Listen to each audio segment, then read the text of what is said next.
नेमिनाथ भगवान की। वर्तमान जिन शासन नायक वर्धमान महावीर भगवान की।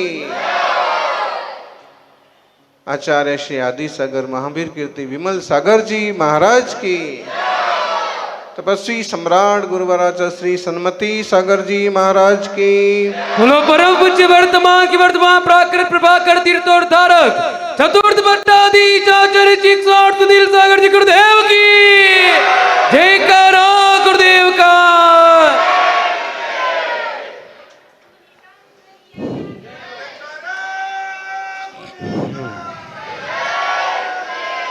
टेक ले माथा गुरु चरणों में, टेक ले माथा गुरु चरणों में, किस्मत का बंद ताला भी खुल जाएगा। जो नहीं लिखा होगा किस्मत में वो भी गुरु कृपा से मिल जाएगा।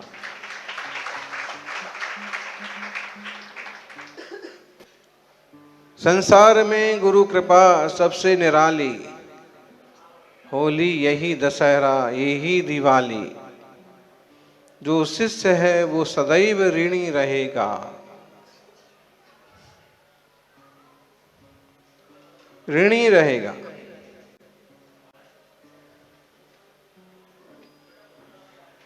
गुरु का ऋण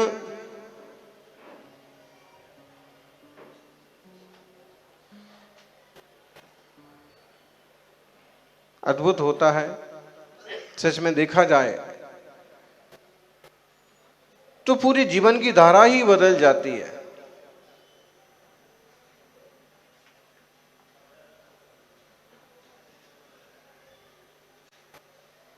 विचार कीजिए कि अगर गुरु ना मिले होते तो क्या होता।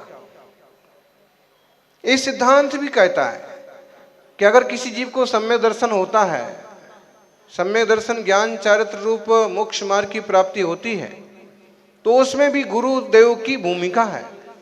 बिना देशना लब्धि के आज तक कोई जीव मुक्त नहीं हुआ।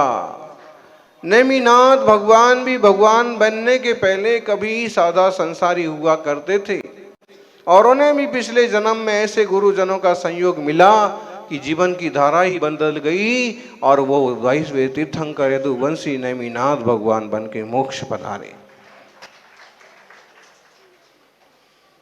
आत्मा अनंत गुणों का भंडार है। आत्मा में अनंत गुण हैं, लेकिन इनका ख्याल कराने वाले वही गुरु होते हैं।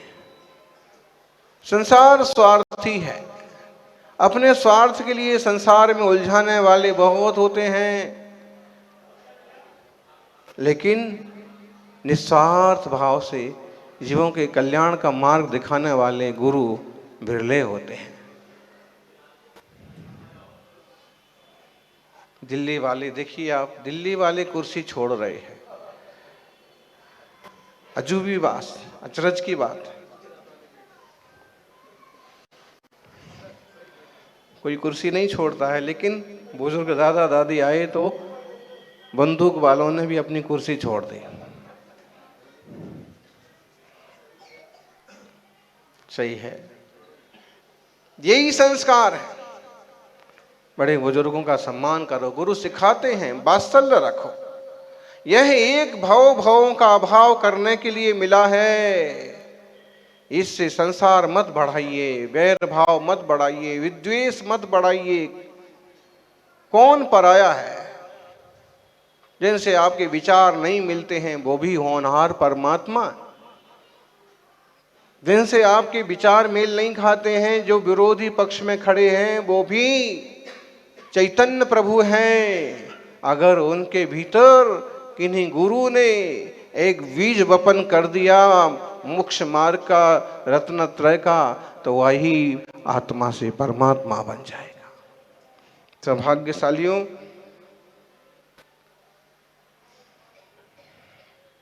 मेरा गुरु सच में मेरा गुरूर है। श्रमण संस्था का वो नूर है। ऐसा अद्भुत तप। ये बैठे हैं, इसमें से कुछ लोग शायद उस दिन थे दिल्ली में। गौतम गंभीर क्रिकेटर, आए, ऐसे आप लोग, आप थे? हाँ आप लोग थे। आप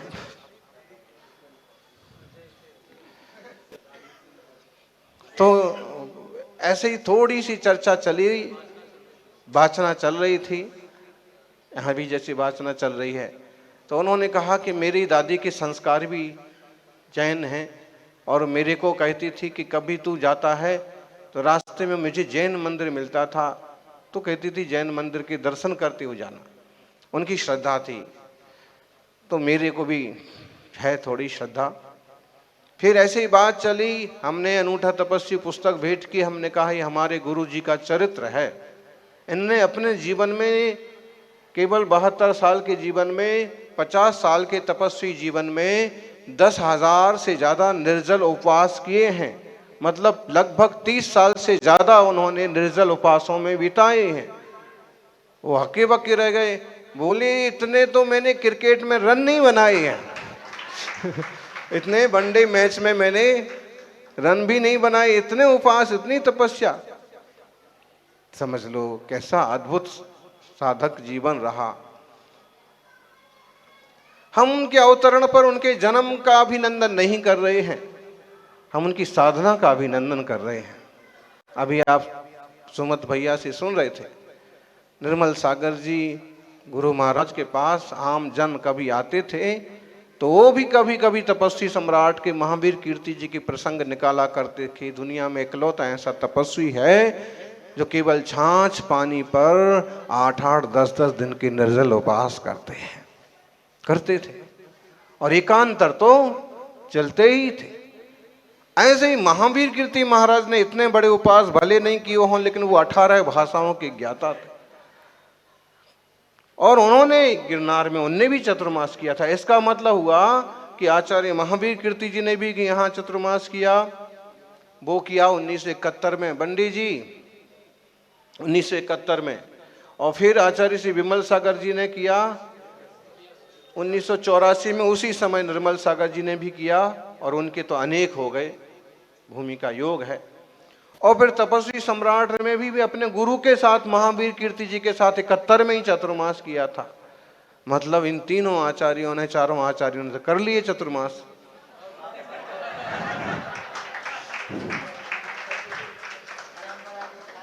अब बाकी है, हाँ अब की बार देखो कैसा योग बनता है। बाकी बिल्कुल, अगर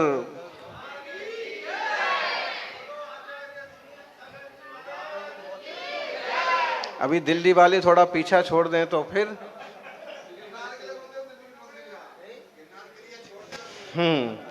अच्छा है। और फिर देखते हैं अपन, बाकी भूमि प्रशस्त है, और जहां हम विश्राम करते हैं वहां से तो सीधे जैसे ही सुबह उठें और बाहर निकलें तो पहली टोंक के और आपके सफेद बंडी कारखाना वाले मंदिर के शिखर के दर्शन तो वहीं से हो जाते हैं। रोज ही बनना होती है हमारी तो। अब और जंगल का जंगल है, सबसे बड़ी समस्या। हाँ, तो तपस्या के लिए भी अच्छा है, साधना के लिए भूमि तो बहुत पवित्र है, और इस पवित्र भूमि पर तपस्वी सम्राट ने भी अपनी तपस्या को निखारा। निश्चित रूप से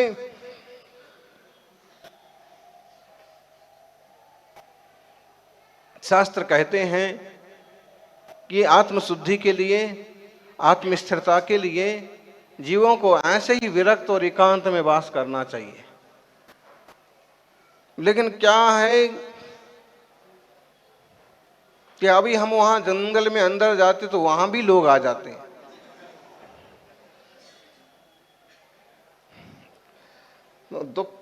एक प्राचीन श्लोक है, गाथा है, साधु जीवन कैसा हो।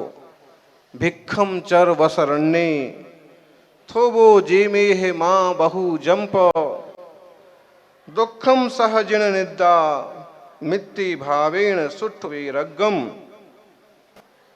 भिक्षा पूर्वक चर्या करो। जहां योग मिल गया, जहां पड़गाहन हो गया, जहां शुद्ध आहार मिला, ऐसा समिति की शुद्धि पूर्वक वहां आहार करो। उद्दिष्ट आहार नहीं हो, बना बना करके नहीं हो, हलवा पूरी नहीं हो, लक्ष्य करके नहीं हो, निर्दोष आहार चर्या। और इसके लिए तो ये श्रावक भाग भाग करके इतनी दूर से यहां पहुंचे। भिक्षुम चर बसरणे, जंगल में रहो, थो वो जेमी हा, थोड़ा भोजन करो, दुख का सहन करो और नींद को जीत दो। और मैत्री भाव पूर्वक, वैराग्य भाव पूर्वक साधना आत्म शुद्धि के लिए होती है, आत्म कल्याण के लिए होती है।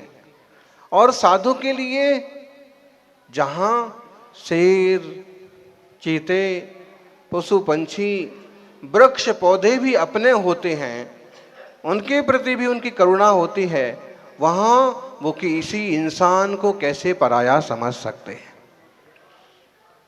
तपस्वी की दृष्टि में कोई पराया नहीं होता है, कोई दुश्मन नहीं होता है। हमारा सौभाग्य है कि जहां से तीर्थंकर नेमिनाथ मोक्ष पधारे, 72 करोड़ 700 मुनि यदुवंशी राजा, जिसमें प्रद्युम्न कुमार नारायण श्री कृष्ण के पुत्र हैं, शंभु कुमार उनके पुत्र हैं, अनिरुद्ध कुमार उनके पोते हैं, और नेमिनाथ खुद उनके ताऊ के बेटे हैं। ये सभी मोक्ष पधारे। ऐसी पवित्र भूमि का दर्शन करके आनंद हुआ। और जंगल में तपस्या करने का तो अलग ही आनंद होता है। जीवन में धैर्य, साहस आदि गुणों की परीक्षा ऐसे अवसरों पर होती है। 19 साल पहले हमको एक जिम्मेदारी जो सौंपी गई थी, कहिए आचार्य पद भी एक तरह की जिम्मेदारी है। साधना से शुद्धि होती है, सिद्धि होती है, मुनि का जीवन सबसे महान होता है, लेकिन आचार्य या उपाध्याय एक तरह की जिम्मेदारी है। और इसे निभाना, खुद अपने आचरण का, अपनी आचार विचार की विशुद्धि रखते हुए और जीवों के हित में साधन बनना, सहयोगी बनना, ये बड़ी बात होती है। उसको हमको 19 साल हो गए। और योग संयोग की बात है, दक्षिण भारत के उदगांव कुंजवन में इसी सिंहासन पर, इसी तिथि को बैठने का अवसर 2011 में आया था। यानी स्वानुभूति करो। विषयानुभूति में तो बहुत समय चला गया, पद प्रतिष्ठा की अनुभूति में बहुत समय चला गया। मैं शरीर हूँ, ये मेरा नाम है, ये मेरा पद है, इस तरह के भ्रम में तो बहुत समय चला गया। लेकिन मैं एक चैतन्य तत्व हूँ, मैं आत्मा हूँ, मैं ज्ञान घन हूँ, देह नहीं हूँ, देह नथी, हूँ आत्मा छू, चैतन्य वस्तु। वही चेतना पुण्य करती है तो देव पर्याय में चली जाती है, वही चेतना पाप करती है तो दुर्गति का पात्र बन जाती है, और वही चेतना संपूर्ण विकारों से मुक्त होती है तो भगवान बन जाती है। हमारी चेतना की विशुद्धि के लिए हमारा पुरुषार्थ है। तीर्थों की वंदना के पीछे भी यही लॉजिक है। देखा जाए तो पहाड़ सब एक जैसे हैं, देखा जाए तो कहने वाले कहते ही हैं मूर्ति को पत्थर, लेकिन नहीं। जैसे हम पहलवान की फोटो को देख करके, अब देखिए वो मूछ वाले आपके साथ आए होंगे, हाँ, अब उनको देख करके कोई भी एक बार सोचेगा कि अपनी भी ऐसी मूछें हों। पहलवान की फोटो देख के, इंस्पेक्टर का बढ़िया फोटो देख के कोई इंस्पेक्टर बनने का सोचता है। आजकल हीरो हीरोइन का चक्कर चलता है, उसको देख करके लोग वैसा अपना गेटअप बनाते हैं, सेटअप बनाते हैं। ऐसे ही जब हम परमात्मा को देखते हैं तो वैसा होने का भाव हमारे मन में आता है। जब तीर्थंकरों को देखते हैं, जब तपस्वियों को देखते हैं, जब संतों को देखते हैं, तो वैसी शांति लाने का पुरुषार्थ हमारे मन में, जीवन में आता है। इसलिए इतना परिश्रम करके यात्राएं की जाती हैं। अब देखा जाए तो हम भी लगभग 1000, अगर दिल्ली से गिने तो घूम घूम करके हमको लगभग 3000 किलोमीटर चल करके हम यहाँ पहुंचे हैं। और फिर भाव रहता है कि जहां से अभी इतनी बड़ी, पूरा इतना बड़ा पहाड़ है, इतनी बड़ी प्रकृति है, और 72,700 मुनिराज यहाँ से मोक्ष पधारे, तो यहाँ से भी कहीं से पधारे होंगे। लेकिन नैमिनाथ भगवान के संबंध में कहते हैं वहां चरण बने हैं, 5वीं टोंक से मोक्ष पधारे हैं। अच्छा, गुरुदेव दत्त देखो शास्त्र में तो गणधर दत्त उनके एक विशिष्ट हैं, प्रथम हैं। कहीं ना कहीं इतिहास एक ही है, जड़ें हमारी सबकी एक ही है।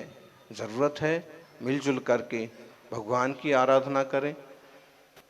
अब रंग रूप तो अलग अलग होते हैं।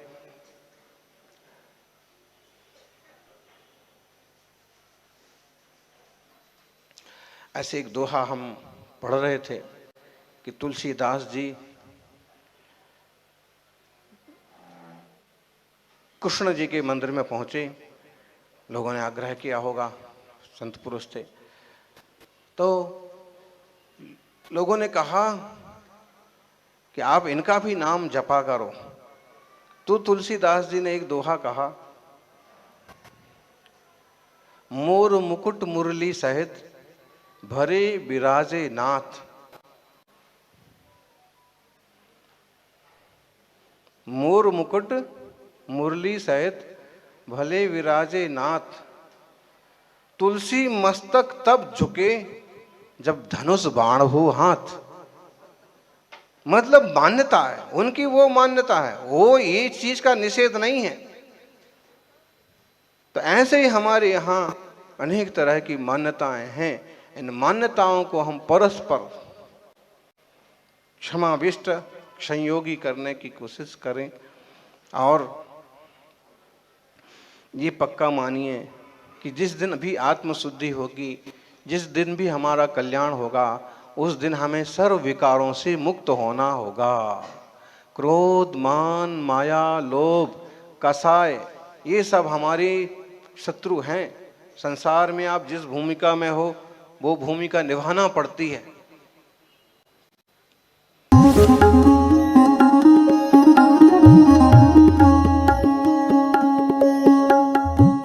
मोक्ष की अमर गाथाओं और अनंत